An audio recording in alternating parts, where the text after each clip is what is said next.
En 1981, Coluche et Véronique Collaucci, qui est décédée il y a 5 ans jour pour jour des suites d'un cancer, divorçaient.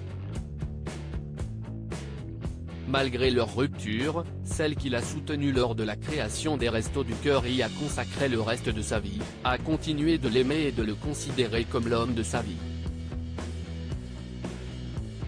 Il n'y a pas eu de rupture d'amour. Nous avons rompu avec la vie quotidienne mais nous nous sommes toujours aimés, avait-elle déjà expliqué dans les colonnes de Paris Match. Celle qui avait été promue officier de la Légion d'honneur pour son engagement auprès de l'association en janvier 2017 avait rencontré l'humoriste en 1969.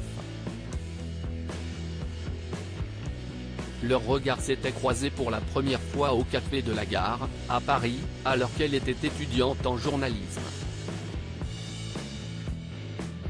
Quand j'ai vu débarquer Michel, le prénom de Coluche, note de la rédaction, au Café de la Gare, c'était ahurissant.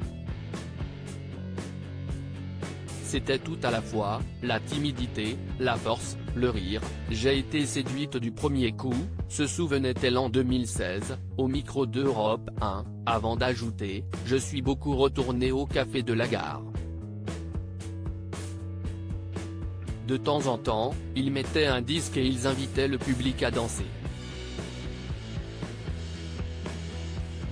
Je m'étais collé au premier rang et j'avais dansé avec lui. De là, cela a créé un lien. Il ne se trouvait pas assez beau en 2006, encore pour Paris Match, Véronique Cantor de son vrai nom expliquait que Coluche avait mis beaucoup de temps avant de réaliser qu'elle avait eu un véritable coup de foudre pour lui. Au début, il ne me croyait pas quand je lui ai avoué que j'étais amoureuse de lui. Il a fallu que je rame pour le lui faire comprendre. Il ne se trouvait pas assez beau, pas assez intelligent. Mais pour moi, il avait toutes les qualités requises pour devenir l'homme de ma vie. Mais il a fini par le réaliser et de là, leur histoire d'amour a pu définitivement commencer. 6 ans après leur première rencontre, les deux tourtereaux se sont mariés.